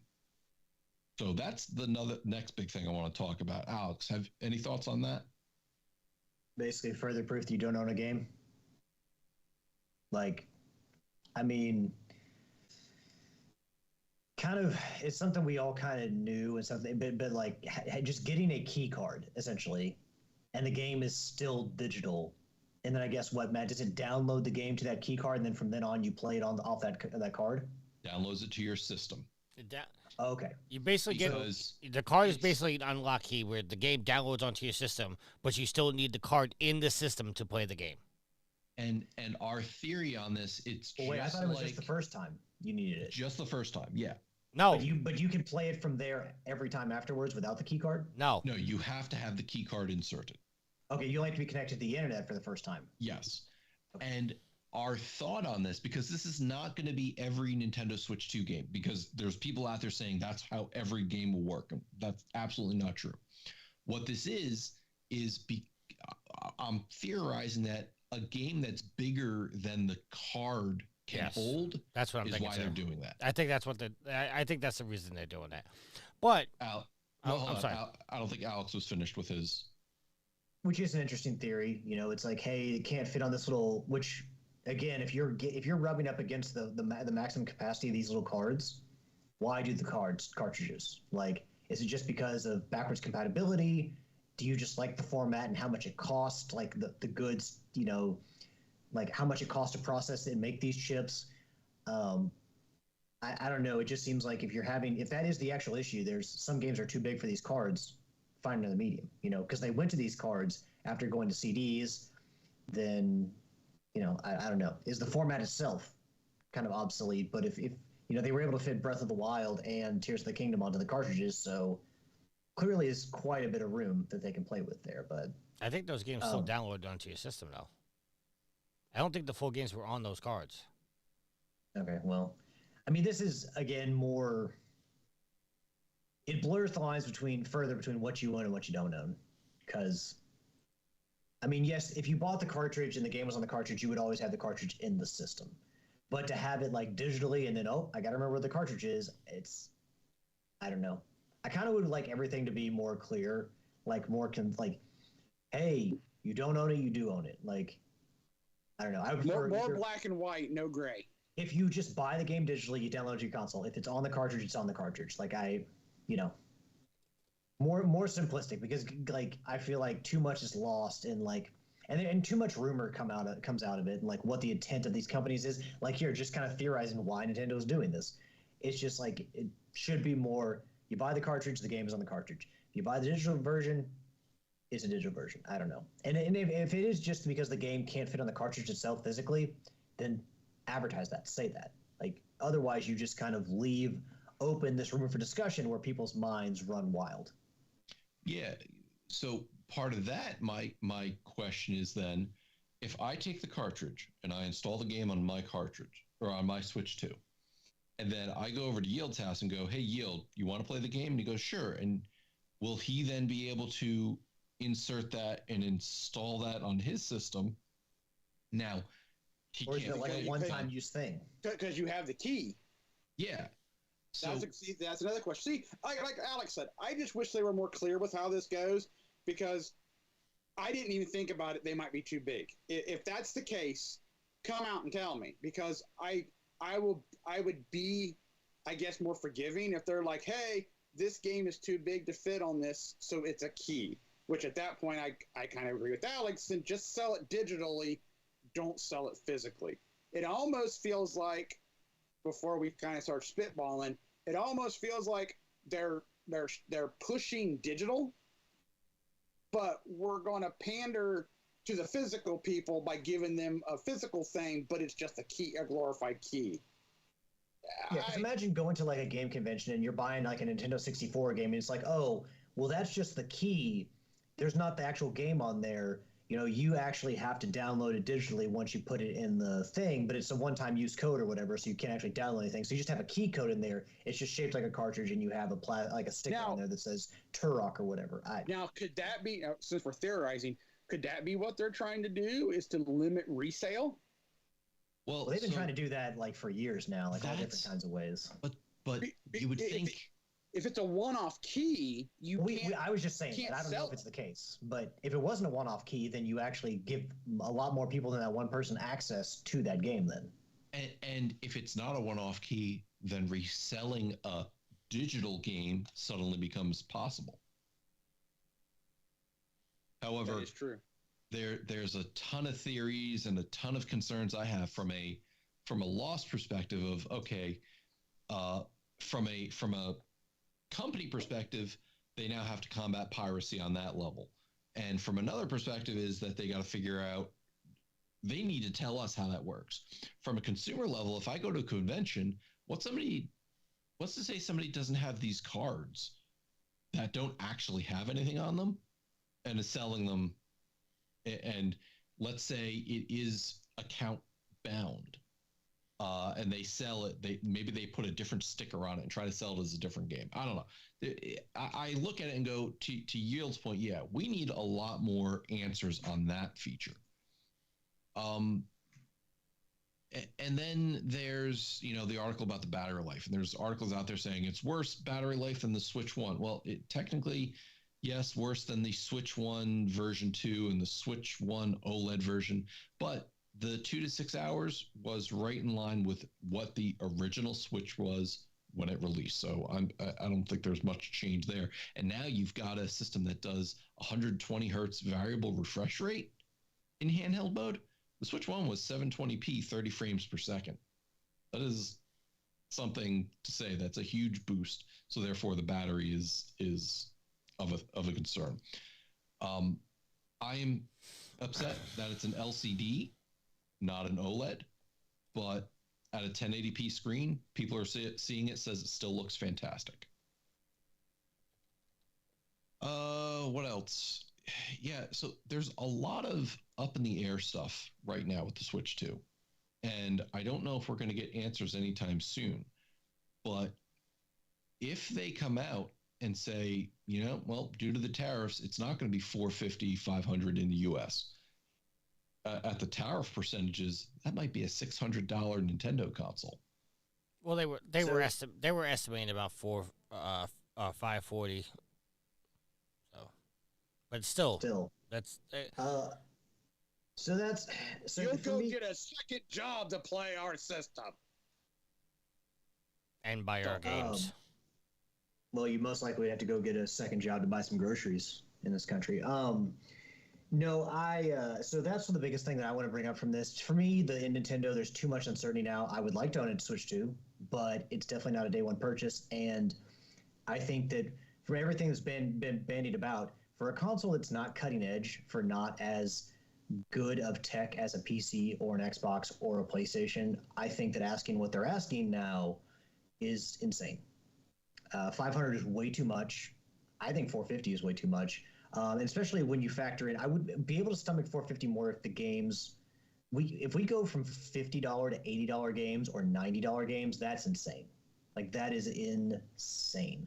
So for me, I want to see how everything shakes out, what the prices are, but everything I'm hearing scares me away from this because it's almost like Nintendo was bought by EA, or hell is bought by Unity and John Riccatello, because there's not a noticeable jump in the technology, and there's a noticeable jump in the cost, and that's what concerns me. As far as the tariffs go, this may be one of the first things. I'm interested to see, one, when this console goes on sale, what the price is, or honestly, the US market's really big, and I would assume that a lot of companies don't want to pull out of the US market, but how does this affect trade with our global partners? And do we not get certain things we would have gotten before? Do we have to pay more for other things? Like you hear everything from the cost of cars is going to go up to the cost of iPhones is going to go up. So we haven't really yet begun to see what the cost to Americans of these tariffs is going to be. And how many global partners say, fuck America, we're not going to deal with this. We'll go find somebody else to partner with. But what we have seen is that Nintendo has acted upon it, and it has caused them to pull up their pre-orders. So we don't know if it's going to cost more for the console. We don't know if the console is going to be delayed here. Who knows? Nintendo may say it costs us too much to send this money to the U.S. It costs us too much money to ship this to the U.S. We're not going to deal with it. All these things are possible. So that is my thing is, after Nintendo took away their pre-orders, going forward, what does this mean for U.S. consumers? And how much more are we going to have to pay for certain things because of things that have been enacted in the political world? That's my biggest thing is, one, I don't want to buy a Switch 2 right away because the prices I think are going to be too much. And two, will you actually have the opportunity to buy a Switch 2 when it launches everywhere else? Because you may not if you live in the U.S. So those are my thoughts on the whole thing. Yeah, for certain. There's a lot of things that are up in the air. Like I said, I was willing to go in at a $500 console. Well, because you get Mario Kart World at $30 off. Yeah. No. So digital in that doesn't bother me. The $500 is the better deal. Yeah, especially since I'm not a DK fan, so I wouldn't be picking up Donkey Kong day one. I knew there was something wrong with you. There is, very much so. I've said this many times, and you all Matt, don't believe me. The game sells itself. Bonanza. Bonanza. Ooh, banana. Donkey Kong. Am I the only one that thinks that game looks bad? I haven't 64? Seen it. You mean Donkey Kong looks kind of weird. I prefer the way he looks in Donkey Kong Country Returns and Tropical Freeze to the way he looks in Bonanza, to be honest with you. Welcome to the chat, Z Prophet, and your rating team. Thank you very much. So when it comes to Mario Kart World, that's the reason I'm getting it.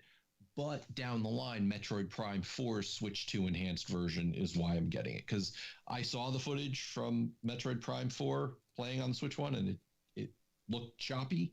So I know that the Switch 2 will run better, and that's where I'm going to focus on getting that game. So let me ask you, Matt, as someone who's probably going to buy the Switch before the rest of us, if it is $80 and $90, $80 for digital, $90 for physical, is that going to affect how many games you buy for the Switch? Are you going to go completely digital? Because I bought all Switch games for our console physical. I have always bought, like growing up, you bought physical games for Nintendo console, so I've always just kind of kept that going as far as the new generation goes, and because Nintendo hasn't handled the move to digital as well as Sony and Microsoft. But the increased cost of these games, yeah, you get a little bit of a benefit on Mario in the bundle, but then you don't get a benefit on any of the other games you're going to play unless it's on a sale on the Nintendo online service. You're still going to pay a butt ton of money for games. So the general rhyme and reason of how I buy Nintendo games is I buy whatever's cheaper. So I take advantage frequently of their $100 voucher pack, which allows you to get digital games at a discounted price. And for those of you who don't know what this is, generally speaking, Nintendo games are $60 currently, right? So if you wanted to buy two of them, that's $120. Or you can spend $100 and you get a voucher for 2 games, and you could redeem that voucher on their list of digital games. So you're saving $20, right? I then compound that by going to Costco, of which I'm a member, and I buy their $50. Gotta love those toilet paper prices. I, don't get me started. Is the hot dog still $1.50? Yes, the hot dog is still $1.50. It is inflation proof. We just bought until the guy who runs Costco dies. Yes. We just bought toilet paper the other week, and I looked at the price of it. I said, well, fuck. That's why we got a bidet. So I then go to Costco, and I get their $50 cards. So I buy $100 worth of Nintendo eShop cards for $90, thereby saving $10 more. So I compound all that to save what I can from saying, okay, well, I'll do digital because it's cheaper. And this is the thing that us PC players have always been saying was, why are we paying the same price for digital games as physical? Physical, there's a cost of... Do I hear an echo in here? Yeah, go ahead, Matt. Yeah, no, you're hitting the nail on the head. I've said this before. It's ridiculous. So now we're looking at it saying, okay, let's say that's true. Let's say Nintendo games are $80 and the physical is $90. Digital is $80, physical is $90. When you look at the price of Nintendo games back in the day, people were paying $70 for Nintendo games back around the N64 period. So inflation-wise, we're about where they need to be from where they were. Yeah, but how do you explain going from 50 to almost double at 90? Well, that is the game industry's fault for not properly scaling with the times. And we benefited from that. Don't get me wrong. I am happy to have been paying $50 for so many years, followed by $60 for so many years. We're lucky. But the meme that Tricky posted was, Rockstar's sitting there waiting in the wings going, oh, if people are willing to pay that $80 for a Nintendo game, there's no reason why we can't charge $100 for GTA 6, which I will say, go fuck yourself, Rockstar. Yeah, ditto. I won't buy that until it drops to 50. Well, that does bring up the conversation is if these prices are real and this is what Nintendo goes for, how long before Sony and Microsoft follow suit, do you think? The next day. Well, it probably depends. My guess is they'll wait for some of the initial reports to come back in to see how they're doing. And if people are dumb enough, and I'm going to say dumb enough, and with the society that we live in now, they are dumb enough, they'll go buy it because they have to have it. Where I'm thinking a lot of us older gamers are going to sit down and go, you are out of your ever-loving mind. We'll just wait. Yeah, I mean, you look at the market for Nintendo. I mean, you have people who grew up on Nintendo. Yeah. People like us. You also have a lot of families and kids, though. People would rather get a Switch for their kids than a PlayStation or Xbox. I would think, just because it's easier it's more family friendly. Yeah, and all the biggest games, are more family friendly or are suited for children. And there's less landmines to walk through on a Nintendo console. We always know Nintendo, with lack of voice chat and all that, always looking out for the kids. I think though, these prices, like the console itself, isn't going to drive people away. But once people start seeing the price of games, like the success of the Switch will not be emulated by the Switch 2. Like, don't get me wrong, it'll probably be hard to find, if not impossible to find at launch and, maybe a year after. But with how much they are potentially costing people, the amount of money they're going to make is going to shrink. There's no way their market continues to grow with what they might be charging for this, especially for games. Because you buy a console once, but you continue to buy games. And, after you figure you've bought 6-8 games, you're already past the price of a console. They've already made more money off those games than that console. So having everything be so expensive, like sure, Matt, you can figure for inflation, but it's going to kill their sales to sell $80, $90 games. So somebody is likening this to the launch of the Wii U. Yes. In that heavily a more expensive console, a similarly named console to the last gen. No major. I can't say no major improvements, but definitely something to differentiate itself. I have a feeling Nintendo's going to suffer on this one. Yeah, no, I mean they're going to take their hits, they're going to take their licks, and especially again with what happens in the U.S. market and whatever they have to charge here, because what probably for Nintendo, I don't think it's out of the realm of reason to say that the U.S. and Japan are its biggest markets. If for some reason the American market it's just so much more expensive over here and people don't want to spend, because again, we talked about the price of the console. The price of the games is going to be even higher. So considering what people in the US might have to spend on this, they're going to take hit sales-wise. You're not going to see the popularity that you saw with the Switch. If they're going to pass the PS2, it's going to be with the Switch, not the Switch 2, because the Switch 2 is going to stumble out of the gate, I think, if the price is too high. And it's hard to recover from that. I mean, did Sony ever, with the PS3 era and the Blu-ray inclusion, how expensive it was to get, the fat console, the $600, did Sony ever recover from that, as far as PR? I mean, yeah, they ended up, I think, passing the Xbox 360 in sales, but there was always that stench of the stumbling out of the block on the PS3.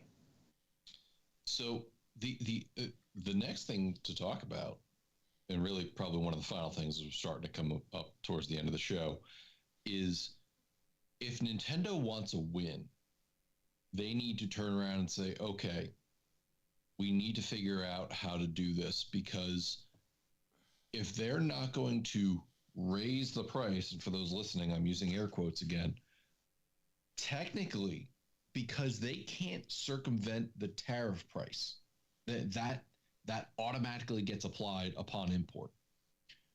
They would legitimately have to lower the MSRP of the console itself to account for that. They say the console's $450. They can't just go, retailers, you need to sell it for $450. What's going to happen is they're going to get imported. The local distributors, the people buying those consoles, the GameStops, the Targets, the Walmarts, are going to pay that, whatever, the 25% tariff tax on it, and they're going to pass that cost on to the consumer. The only way for Nintendo to get around that domestically here at the US is to lower the price of the console by the amount that the tariffs would increase it, so that way the retailers would not eat the higher cost and thereby passing it on to the consumer anyways. Well, and you also didn't mention the games. They would also have to lower price. And Sony. Let's not forget, we buy Sony products. This also affects Sony. We may not have a new console to buy, but games coming in, are they going to start to cost more? So this is where I had a conversation with Will from PlayStation 8 Dead, is that there's a stock of Sony consoles in the US right now. Let's say 10 million, whatever it is. If you eat through that stock and you now have to import new consoles to replenish, guess what? Those new imports are now affected by the tariffs that are coming in. But again, also like Interstellar, new games that come from Sony, those are going to be affected. They absolutely are. So the question becomes is what is going to be affected? And I think it's very bad timing that Nintendo got handed to them with the announcement of this. Sony and others have time to discuss that on the new games that are coming out. Nintendo is in the midst of launching a new console, and this could very well make or break that, depending on their action. Well, and realistically, in the next 4 years, we could certainly see Sony launch a new console. And potentially. And yeah, so, and are we going to have to watch the PSN digital store? Our price is going to go up there all of a sudden. Are we going to start paying more? A lot of uncertainty, but Yeah, we. Yeah. The unfortunate part is is beyond just not being able to pre-order the Nintendo Switch 2 right now, which does suck. We just made see like for what we do that's already an expensive hobby, we absolutely might have to pay more for everything going forward. Well, seeing as how most everything, and it's not just our hobby, it's everything out there. So, that said, more to come. We appreciate you listening to us hanging on for so long regarding Switch 2 news, but it was a big news week on that. Therefore, we wanted to give its fair share of the show. We will move on to wrapping everything up. Yield your shout outs. Shout out to Matt, Alex, and Tricky for recording this evening. Shout out to The Brain, Prepare to Die or Scum, and Nitro for some Helldivers. Shout out for everybody who was hanging out in the Twitch chat. Shout out to everybody, not that they'll hear this, but shout out to everybody who was manning the dams and levee system in the area. We got, well, Alex can know this too because it hit both of us. We got a crap ton of rain at the end of the week, and there are a lot of roads that normally don't get flooded that are underwater around here. So, yeah, there are roads downtown. Like there's TikToks of roads downtown in our metropolitan area because it's right down there by the river that are flooded. Yeah, they closed roads before this storm even came. All the water up here is now heading your way. So good. On top, good. We on top survived a tornado, and then on top of everything you've already got. And so, yeah, the dams and everything were built in the 30s, and they're still working the way they're supposed to. So shout out to everybody who manages those and also who built those the way they did. The engineers, they love our engineers. Yeah. Crap. I had something else. I don't remember what it was. So, shout out to all Pimps and Mams of the Whoredom. Thank you for listening, hanging out with us, doing all that kind of stuff. I hope you liked the Switch talk. I did. So, yeah, we'll call those shout outs for this week. All right, Alex. I want to give a shout out to the listeners, the fans, the fuel to the fire, the Trophy Whores, our awesome community. Thank you all for joining us, whether you join in the chat, whether you guys download the show after release, just however you spread the love of Trophy Whores. We appreciate you and couldn't do the show without you. I'll give a shout out to my co-host Yield, Tricky, and Matt. Grinelli takeover still in full effect. And last but not least, I'm going to give a shout out to my awesome and loving girlfriend, Ashley. I love you, hun. We got kind of lucky, and Yield talked about the storms. I got a text from my dad, and we were sheltering in place because we have a few safe spots in the house when storm weather gets really bad. But my dad texted me while we were in the laundry room, and he was like, hey, hope you're in a safe spot. Apparently, according to WDRB, which is one of our news stations down here, a tornado went over your house. So we got very lucky. I had a close call with a tornado here last week. I think it was last Wednesday night when we had the really bad weather. So grateful to say there was no damage. There was no damage to any of our neighbors. Some homes in the area did definitely get hit. Some people lost some roofs and whatnot. But just grateful that didn't have to, I know people don't like going to work, but I was grateful that I was able to go to work the next day without having to worry about what I was going to do about my house, or didn't have to worry about somebody missing or somebody getting injured. So I'm very grateful that we got through the storms all right, and hopefully everybody who's listening, if you were affected by the storms, the weather, either this weekend or the tornadic activity last weekend, hopefully you all are safe too and didn't have to deal with any damage. So that's going to be my shout outs. Tricky. Quick and to the point. Everybody in the chat, Sweet Mama D, you guys. That's it. Okay. Shout out to you, gents, for recording. Thank you for indulging me in the Nintendo Switch 2 talk. I know this is a PlayStation show. Hey, but we will always talk Nintendo on here. I don't care what Tricky says. Alex and I will talk Nintendo all day long if we have to. No, yeah, it's probably one of the most newsworthy things we have talked about in a long, long time. I let it go for so long because how many times Matt had to deal with us talking about wrestling. Noted. Oh, you let it go on. No, Matt, Alex and I will talk Nintendo with you any day. Yeah. All right. We should have maybe made the 666 episode the Nintendo Why? episode. Why the fuck must you do that? Oh, dear. Well played, Alex. All right. Shout out It's to not funny. our community. Thanks for listening in. Shout out to the Channel 3 community. Make sure you check out channel3.gg for gamified social media. Shout out to V for everything you do. Thank you. And with that said, happy hunting. See ya. Later.